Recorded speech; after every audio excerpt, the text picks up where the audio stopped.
Hello, it's Peter Wright and Kathleen Beauvais with another weekly wrap up for Health Declassified. This is where we discover the truth behind health and wellness.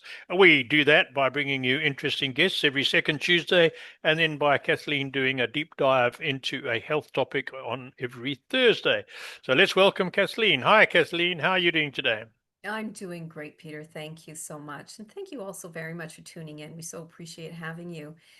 Peter, I have to tell you something that recently I lost our beloved Kitty, and he was precious. He was 18 years old, and we had him cremated.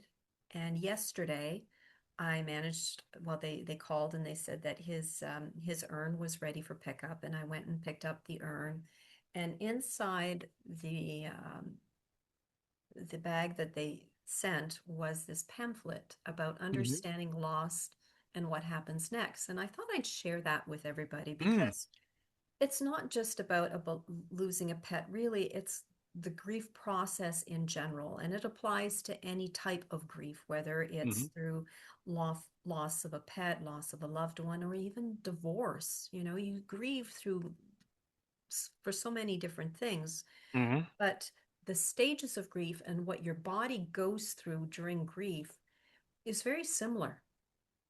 And the emotions that you go through are, like they say, there are stages, and in fact I think most people can relate to these, and I just wanted to share that with everybody. So the first stage of grief, of course, is denial. It's like, I can't believe this Hmm. happened, right? um, the second one is anger. It's likely familiar emotion, and they say it's a necessary part of the healing process. And the third one is bargaining. Is It's a normal reaction to feeling absolutely helpless to change the situation.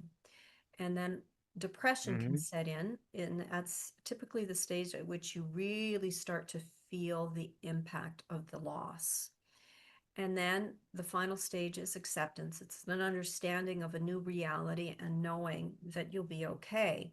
And some of the common symptoms of grief are crying, of course, anxiety and fear, difficulty sleeping, frustration, loss of focus, fatigue, weight fluctuation, digestive issues, headaches, and aches and pains. So I just wanted to share that with everybody, because if you're going through grief Hmm. right now and you're experiencing these things, know that you're not alone, that it's normal. And of course, I would urge anybody that if you find yourself kind of stuck in any one of those stages and you can't seem to press forward in your life, is to always seek some professional help, because there's some wonderful grief counselors out there that can help you through things like Hmm. this, right? Oh, wow, Kathleen, thank you for that. And I'm sorry about Brutus, and I followed his journey with you, and having lost many, many pets myself, Mhm. I really feel for you. And I've read that for many people, the grief is more severe and deeper when losing a pet that you might have had for 15 or 20 years than losing a fairly close family member. I mean, that sounds a little callous, but then when you look at some families, you can understand that. But seriously, Mhm. it can affect one more than losing a human, right? Absolutely true. Yeah. Because of that relationship that we have. And I know when some of my favorite horses have died or had to be put down as one or two, where wow, that hit, horses. I mean, dogs and cats, sure, we have a very close bond, but I've had that bond with horses, and it really hits you for six when you lose a horse you've had. And horses live sometimes 30, 40 years, right? So you have a long relationship. Yeah. Anyway, thank you for sharing that. Yeah. Do you want to go straight into your deep I dive? will. I will. And today I'd like to talk about autoimmune disorders and arthritis, Peter. And this is Hmm. another Dr. Mercola article. It's a long article, but I'm just going to give you some highlights, and we will provide you with a link to that full article below this video, because I think it's one that you will find interesting. So the article goes on to say that, a lot of we treat illnesses by suppressing symptoms frequently, and it Hmm. precipitates far more serious diseases when we do that. And the primary management for most autoimmune conditions is through, like, just as I said, symptom suppressing drugs, which have significant toxicity. And in most cases, autoimmune disorders and inflammatory joint conditions have an underlying cause, such as chronic Hmm. diagnosed stealth infection or food allergies, which, when addressed, significantly improves the condition. And also many factors in life that we can control and don't require prescriptions to address directly contribute to autoimmune, and when addressed, can improve it. So, lifestyles, it goes on to say about lifestyle contributions to autoimmunity: disruptive sleep. Hmm. A loss of sunlight exposure is also tied to many autoimmune conditions, such as multiple sclerosis. As such, we frequently find autoimmune patients improve from resuming healthy sunlight exposure. And, we've demonized the sun, haven't we, Peter, over the years? And No, we, absolutely. right? Absolutely. Yeah. We need it. Diet, food allergens such as wheat, dairy, nightshades frequently contribute to autoimmune conditions, particularly arthritis. And many have found that food elimination diets that identify the reactive allergen to improve their condition significantly. And also, of course, Hmm. stress. I know we downplay the word stress because we just kind of roll our eyes, but my Sure. gosh, Peter, it does contribute to Yeah. many disorders, including autoimmune disorders Sure. and arthritic flare-ups. So the thing is this, though, there are a lot of safer autoimmune drugs out there. And I know one of them, of course, is that is not as safe as steroids, and people are going to, ooh, because it's controversial. But there are safer autoimmune drugs out there. And the unfortunate part is they say that many doctors are just not aware of them. They Hmm. just have their go-to selection Yeah. of Yeah. drugs that they prescribe, right? So the article goes on to say that healing isn't always fast or easy, but it's possible and when we stop chasing symptoms and start supporting the body's own wisdom, right?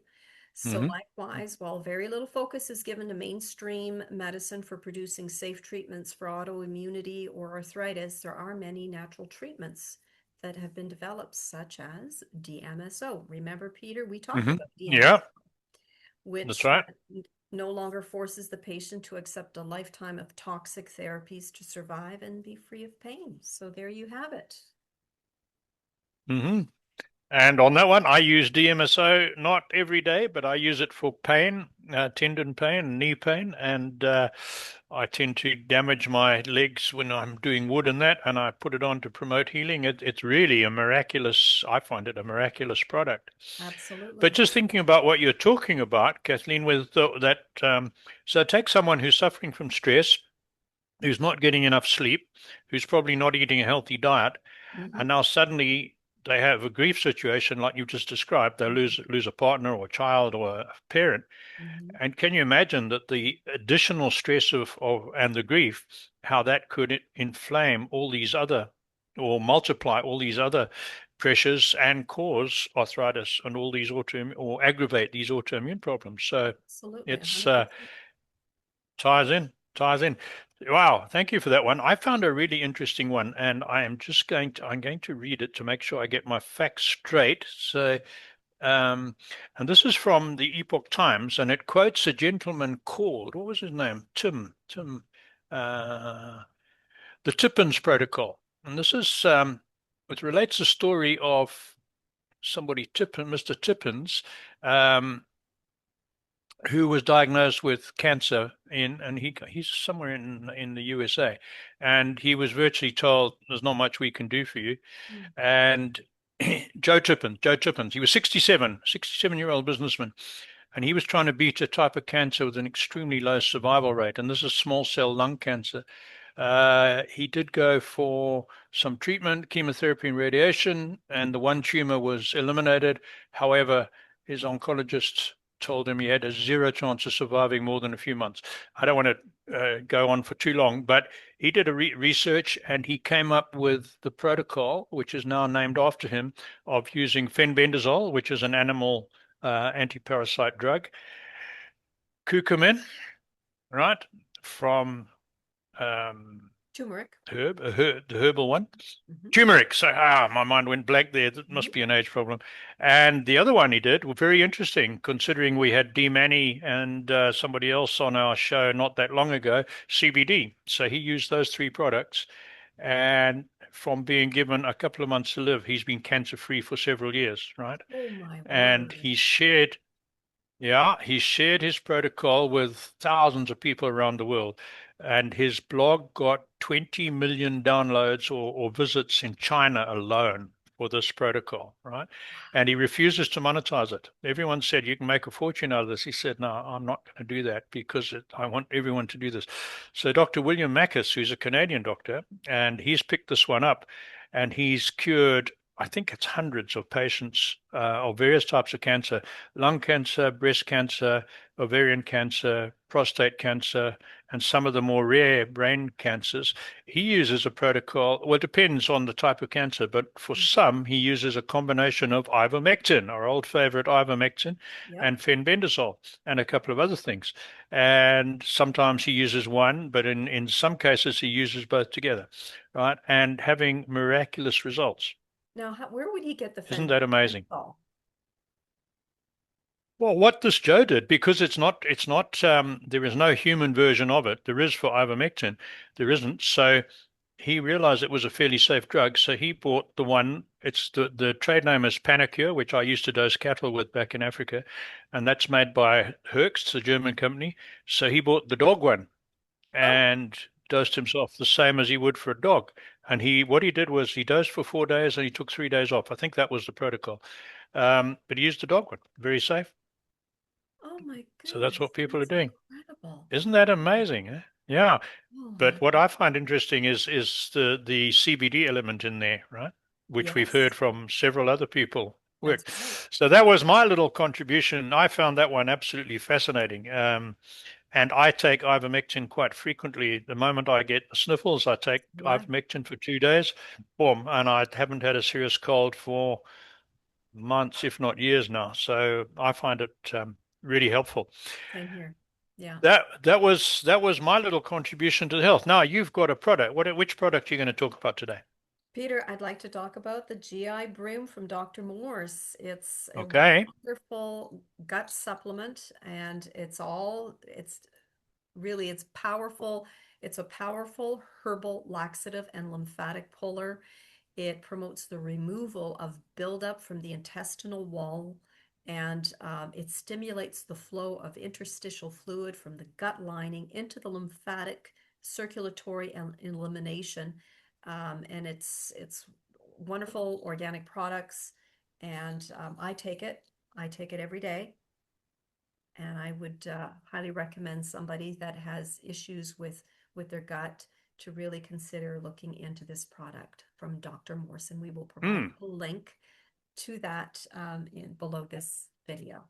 And that's it from me, We Peter. cer- we certainly will. Well, thank you for that, Kathleen. And I've got to start taking that because I've developed some issues with my gut, so I must remember to order some. Okay, so let's tell you what's been happening on the Health Declassified show in the last week or two. So on Tuesday, we had a guest episode published, and our guest was Jacqueline Downs, who is an epigenetics and come on, what's the word I can never pronounce? Nutrigenomics. Oh, thank you for Nutrigenomics. helping me out. Nutrigenomics expert. And she tells us why um, our genes sometimes are expressed in different ways, depending on the environment, depending on toxins, depending on stress, all sorts of things. And she explains how two people faced with identical set of circumstances can react in totally different ways, right? And Mhm. both physically and emotionally. So that's a really good episode. She also did a blog post for us. So that's on our blog, was published on Tuesday. Audio, video, blog. It's on Spotify, all the main platforms. coming up 2 weeks' time will be Elaine Uskoski, and she also, interesting episode. She talks about the dangers of addiction to online or video gaming of any form, whether it's consoles or anything else. And we didn't realize it was such a problem. And of course, 20, 30 years ago, it was never even possible to have that addiction.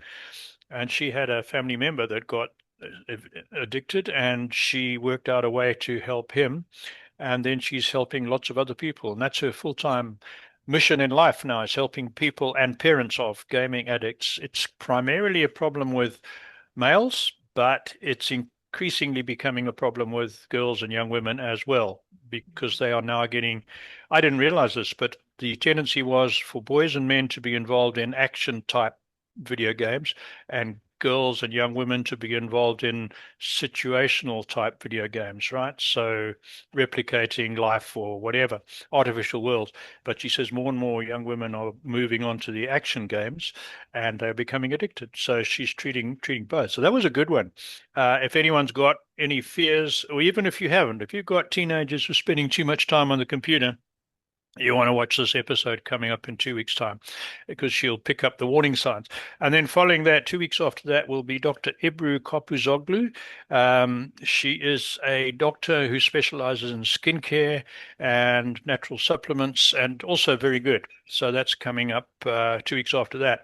And then, of course, all links to all of those people will be in the description, will be in our newsletter, as will the links to the medical articles that we've been discussing.